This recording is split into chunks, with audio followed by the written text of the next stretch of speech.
你是不是也遇到过这种情况？当你越喜欢一个人的时候，你越想要靠近，多发信息，多表达关心。可是你发现，怎么这个人越来越冷淡了，或者逃跑了，或者直接消失了？那为什么我们有的时候越投入，对方反而越会逃走？那今天我就用心理学的角度为大家破解一下这种初期恋爱中的追逃模式。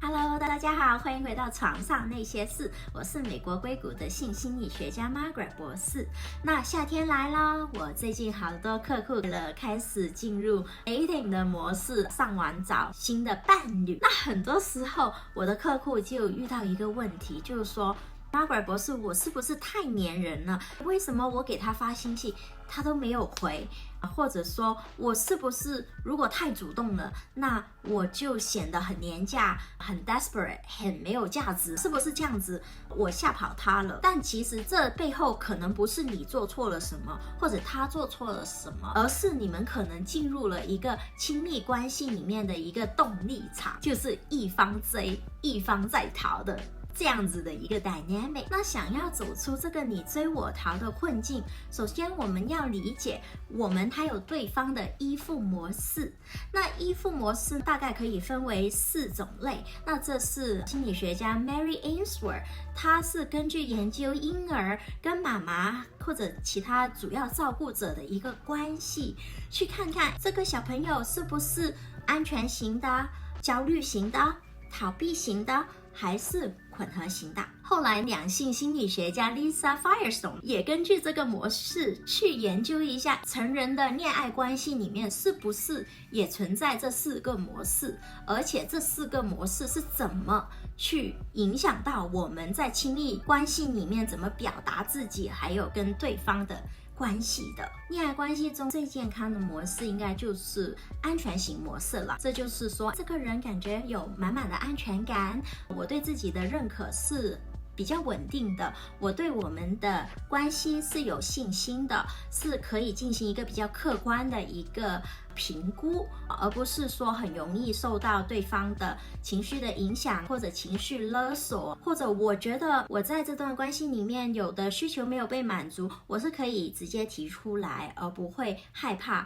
对方的拒绝的，这就是安全型模式。那在恋爱关系中，尤其是比较初期的时候，我们其实会看到其他3种模式。哪3种？就是焦虑型模式，我可能一直给你发信息，你在哪里？你怎么都没有回我信息？我很害怕失去这段关系，我觉得这段关系真的很重要，我可能这一辈子都没有办法再遇到这么完美的人了。那这个时候可能对方如果回信息比较晚了，我们就会比较焦虑，我们就会比较恐惧，我们可能就会要靠近，想要知道对方的行程，想要知道对方在哪里，在干什么，爱不爱我，对不对？经常会问对方你爱不爱我，你爱不爱我。那这个就是比较焦虑型的模式会看到的。那焦虑型模式最害怕的是什么？是回避型模式。那逃避型的依附者通常就是很害怕被束缚，很害怕被管理，他想要距离，他想要自己的一个空间，他很害怕如果我太早进入了这段关系，是不是我就失去自我了，或者失去对自己时间空间的一个掌控。如果对方有这个回避型模式，可能对方就会不回信息，或者你找不到他，或者回信息回得很慢，他想要跟你保持一定的距离。那这个时候可能对方会表现出来比较冷漠，比较疏远，或者他有情感上的需求，可是他不会表达，因为他很害怕会被拒绝。那如果我们恋爱双方其中一方有回避型的风格，我们就会觉得我没有办法去靠近这个人，我不知道这个人心里在想什么。如果我们的伴侣又凑巧是焦虑型，那就更容易 trigger 对方的焦虑风格啦。说我越逃得越远，对方越想要发信息找我，确定他还没有失去我。那最后混乱型的依附风格，我可能有时候就表现得比较焦虑，可是我焦虑，我找到你了之后，你怎么这样子对我？我们就对对方疏远。那这种混乱型的依附风格就比较难去建立一段稳定的关系，因为对方觉得我没有办法去琢磨你的性格，到底你想要比较接近还是比较疏远，你想要自己的空间还是每天都见到我，每时每刻都跟我在一起，那这样子也会影响到我们的感情。那如果我们不想走进这种你追我赶或者情绪不稳定的状态，那我们有什么对策？那第一个就是我们要认清我们自己的依附关系。怎么去认清？可能可以看一下你跟你爸爸妈妈的关系，或者你跟身边的朋友会不会出现比较焦虑型的，或者比较逃避型的。当你们出现了问题的时候，我们可不可以去迎面解决，还是说我想要赶紧追着对方要一个说法，还是说我就避开对方，我不想跟对方交流，我很害怕被伤害。那这样子就可以大概评估一下我们自己的依附模式，看看这些模式会不会在我们的恋爱初期被激发。那第二个应对方式说，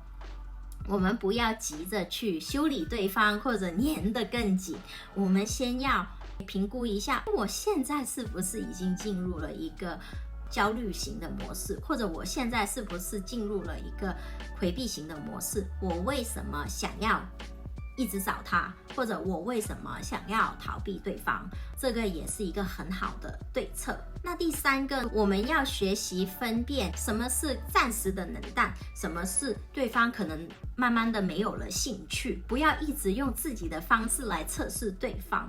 为什么？因为有的时候可能对方有自己的节奏，我们有我们自己的节奏。可能我发一个信息，我期待对方秒回，而对方没有这样子做到的时候，我们就觉得对方是不是不在乎我了？那可能对方一直以来的模式就是他可能几个小时才会看一下，工作完了我才会回复信息，所以我们也要知道对方是怎么样的一个模式，所以就不要着急，要看看对方的一个沟通方式是怎么样的。那最后一点，我们要沉得住气，我们要稳住自己。我们要知道每一段关系在它的初期都是一个互相评估的一个阶段，那我们还没有很熟悉对方的情况下，保持一下距离，这也是情有可原，这也是很健康的。毕竟对方也有自己的一个生活模式，我们恋爱的初期怎么慢慢的融入对方的生活模式，或者让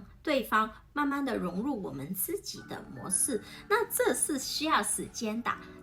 还有跟对方的信任，还有对方对我们的信任，这些都是需要时间去 build up 的。所以如果你说我们很热恋，我们第一眼看到彼此了以后就想每天去发信息，每天见到你，每天怎么样，太热乎的关系其实有的时候也不见得是很健康。所以我们必须得稳得住气，我们要知道我们的生活还有很多其他的方面是要照顾的，我们只要慢慢的按照自己的节奏来，对方也有自己的节奏，多了解彼此，因为每段关系都是要彼此慢慢的靠近。当然如果你说我们在恋爱关系里面是越行越远的，那这当然是一个 red flag 啦，那这也是需要注意的。所以其实恋爱初期就多给对方一点空间，这样子也能更好的认识彼此啊。好啦，那我们今天就分享到这里啦。你有没有遇到过这种你追我逃的这种恋爱关系呢？欢迎大家在下面留言分享你的恋爱故事。那如果你也喜欢这心理学的内容，也请给我多多支持，点赞、订阅、加分享，因为很多时候我分享的内容都是被狂飙的啊，那你们的点赞订阅就是给我最好的支持啦。好，那我们下期再见，拜拜。